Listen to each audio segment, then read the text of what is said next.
les bois de Belléma le 10 octobre 1941. 3 militaires britanniques et une cargaison d'armes sont parachutés. Au sol, Jean-Pierre Bloch, le résistant français, est à la tête de l'opération, une première en France. 80 ans plus tard, c'est cet acte qu'a voulu commémorer la secrétaire d'État déléguée aux anciens combattants.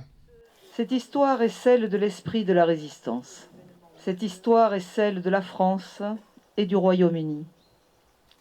Côte à côte, face à l'ennemi commun. S'il n'avait qu'un an à l'époque, Claude, son fils, connaît l'histoire dans les moindres détails. Ils sont arrivés et brusquement, comme disait mon père, on était vraiment des naïfs. On a oublié qu'il y avait 1 heure de décalage entre l'Angleterre et la France. Donc l'avion tournait depuis 1 heure.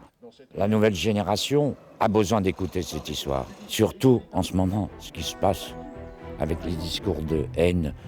Parachutage puis évasion de la prison de Mozac, le couple Pierre Bloch a multiplié les actes de résistance, des histoires qui ont bercé leurs arrière-petits-enfants. Mon grand-père aime beaucoup raconter les histoires et il a énormément d'histoires. Il a énormément d'histoires à raconter, dont celle-là. Et celle-là, je la connais par cœur. Tout ce qui s'est passé pendant cette guerre, il faut qu'il y ait un devoir de mémoire. Aujourd'hui, une stèle rappelle aux promeneurs le nom de ces héros. Un nouveau pourrait d'ailleurs bientôt les rejoindre, celui de Gabriel, compagne autant qu'acolyte du résistant périgourdin.